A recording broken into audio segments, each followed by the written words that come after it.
ಕುಮಟಾ ತಾಲೂಕಿನ ಊರುಕೆರೆಯ 101 ಚಟಕಾದೇವ ಮಾಳಮ್ಮ ದೇವಸ್ಥಾನ, ಬಾವಿಕಟ್ಟೆಯ ಮಹಾಸತಿ ದೇವಸ್ಥಾನ, ಹಳೆ ಹೆರವಟ್ಟಾದ ಶ್ರೀ ಮಹಾಸತಿ ದೇವಸ್ಥಾನದಲ್ಲಿ ಸಂಕ್ರಾಂತಿ ಹಬ್ಬದ ವಿಶೇಷ ಪೂಜೆ ಸಂಪನ್ನಗೊಂಡಿತು. ಮಕರ ಸಂಕ್ರಾಂತಿ ಹಬ್ಬದಂದು ಕುಮಟಾ ತಾಲೂಕಿನ ಊರುಕೆರೆಯ 101 ಜಟಕದೇವ ಮಾಳಮ್ಮ ದೇವಸ್ಥಾನದಲ್ಲಿ ಸಂಕ್ರಾಂತಿ ಪೂಜೆ ವಿಶೇಷವಾಗಿ ನಡೆಯಿತು. ಭಕ್ತರು ದೇವಿಯ ಸನ್ನಿಧಿಯಲ್ಲಿ ಬಾಳೆಗೊನೆ ಸೇವೆ ಸೇರಿದಂತೆ ಸಿಂಗಾರ, ಹಣ್ಣು, ಕಾಯಿ ಪೂಜೆ ಸಲ್ಲಿಸಿದರು. ದೇವರಿಗೆ ಎಳ್ಳು ಬೆಲ್ಲ ಸಂಕ್ರಾಂತಿ ಕಾಳುಗಳನ್ನು ನೈವೇದ್ಯ ಮಾಡಿ ಇಷ್ಟಾರ್ಥ ಸಿದ್ಧಿಸುವಂತೆ ಪ್ರಾರ್ಥಿಸಿದರು. ಗೃಹಿಣಿಯರು ಅರಿಶಿಣ, ಕುಂಕುಮ ಮತ್ತು ಎಳ್ಳು ಬೆಲ್ಲವನ್ನು ವಿನಿಮಯ ಮಾಡಿಕೊಂಡು ಹಬ್ಬದ ಶುಭಾಶಯ ಕೋರಿದರು.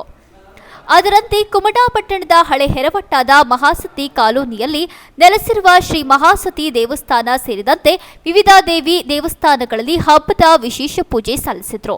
ದೇವರಿಗೆ ವಿಶೇಷ ಸಂಕ್ರಾಂತಿ ಪೂಜೆ ಸಲ್ಲಿಸಿದ ಭಕ್ತರು ಹರಕೆ ಸಮರ್ಪಿಸಿದರು. ದೇವಿಗೆ ಎಳ್ಳು ಬೆಲ್ಲದ ನೈವೇದ್ಯ ಮಾಡಿ ಇಷ್ಟಾರ್ಥ ಸಿದ್ಧಿಸುವಂತೆ ಪ್ರಾರ್ಥಿಸಿದರು. ಉಡಿ ಸೇವೆ ಕೈದ ಮಹಿಳೆಯರು ಅರಿಶಿಣ, ಕುಂಕುಮ ಸೇವೆ ಕೈದು ದೇವರಲ್ಲಿ ಪ್ರಾರ್ಥಿಸಿದರು.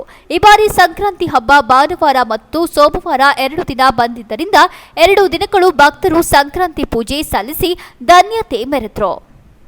ಕೇಂದ್ರ ಪ್ಲಸ್ ನ್ಯೂಸ್, ಕುಮಟಾ.